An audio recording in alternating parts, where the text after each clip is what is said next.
মমতা ব্যানার্জির ভাইপো জড়িত সমস্যা এই সঙ্গে, আবেশ ব্যানার্জি। আরজিকর কাণ্ডের পর কেটে গেছে প্রায় 2 বছর। ন্যায় বিচারের দাবিতে উত্তাল হয়েছিল রাজপথ, কেঁপে উঠেছিল ক্ষমতার অলিন্দ এবং শেষ পর্যন্ত রাজ্যে পালা বদলও হলো। কিন্তু সেই যে ন্যায় বিচারের লড়াই, তা কি আজও শেষ হয়েছে? নাকি এতদিন ধরে যে তদন্ত চলছিল সত্যি এক চুলো এগিয়েছে? নমস্কার, আমি সৌমাদিত্য। রাশফিক্সে আজ আমরা প্রকাশ্যে আনবো সেই আরজিকর ফাইলসের নতুন অধ্যায়, যেখানে সরাসরি কাঠগড়ায় রাজ্যের প্রাক্তন শাসক দলের নেতা তথা মমতা বন্দ্যোপাধ্যায়ের ভাইপো আবেশ বন্দ্যোপাধ্যায়। 4 মে 2026 বাংলায় ক্ষমতার পালাবদল। নতুন সরকার ক্ষমতায় এসে প্রতিশ্রুতি দিয়েছিল ফাইল খুলবে, আর সেই ফাইল খুলতেই বেরিয়ে আসছে একের পর এক বিস্ফোরক তথ্য। সিবিআই তদন্তের গতি এখন তুঙ্গে, কিন্তু এই তদন্তের মূল কেন্দ্রবিন্দুতে আজ কে? উঠে আসছে পানিহাটির প্রাক্তন বিধায়ক নির্মল ঘোষের নাম। কেন সিবিআই তাকে জেরা করছে? বিজয় প্রার্থী অভয়ার মা রত্না দেবনাথ, যিনি আজ শুধু একজন মা নন, তিনি বিধায়ক হিসেবেও লড়াই করছেন।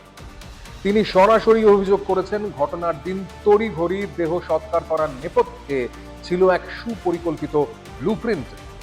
রত্না দেবীর সেই বিস্ফোরক বয়ান আজও আমাদের কানে বাজে, যেখানে তিনি দাবি করেছেন স্থানীয় নেতাদের প্রত্যক্ষ মদত ছিল সমস্ত প্রমাণ লোপাট করার ক্ষেত্রে। পুলিশের নিষ্ক্রিয়তা থেকে শুরু করে অপরাধীদের আড়াল করার চেষ্টা, সব কিছুর পেছনে কি ছিল নিছকই গাফিলতি, নাকি পেছনে লুকিয়েছিল তৎকালীন সরকারের সর্বোচ্চ স্তরের মদত? তৎকালীন ডিসি নর্থ ইন্দিরা মুখোপাধ্যায় থেকে শুরু করে বিনীত গোয়েল, অভিষেক গুপ্তার মতো প্রশাসনের উপরের সারির অফিসারদের সাসপেনশন, এই ঘটনাগুলো কি সেই জল্পনাকেই সত্যি প্রমাণ করে? পুলিশ যারা ছিল ওখানে, তারাই গিয়ে সাজিয়েছিল সেমিনার রুমে আমার মেয়ের ডেড বডি। আমার মেয়ে সেমিনার হলে খুন হয়নি, তার খুন হয়েছে পিজিটি রুমে। পুলিশ 7:30টার সময় আরজিকর হসপিটালে গিয়ে সমস্তটা সাজিয়েছে। ক্রাইম সিন যেটা বলছে সেমিনার রুম, সেটা সিএফএসএলও বলছে এটা সেমিনার রুম, ক্রাইম সিন নয়। লাইব্রেরির সামনে যে একটা জায়গা আছে সেখানে ফেলে রাখা হয়েছিল, পুলিশ গিয়ে ওকে সাজিয়েছে ওইভাবে। আমরা আজ প্রশ্ন তুলছি, ন্যায় বিচার কি শুধু একটা স্লোগান? কেন এতদিন ধরে ফাইলগুলো চাপা দেওয়া হয়েছিল? তবে কোনো অপরাধী চিরকাল চাপা থাকে না, আর এই এত কিছুর মধ্যে ফের বিস্ফোরণ ঘটালেন অভয়ার মা রত্না দেবী। এবার সরাসরি জল গিয়ে পড়ল মমতা বন্দ্যোপাধ্যায়ের দোরগোড়ায়। অভয়ার মা সরাসরি আক্রমণ শানালেন মমতার ভাইপো আবেশ বন্দ্যোপাধ্যায়ের দিকে। কি অভিযোগ তুললেন তিনি? শুনুন।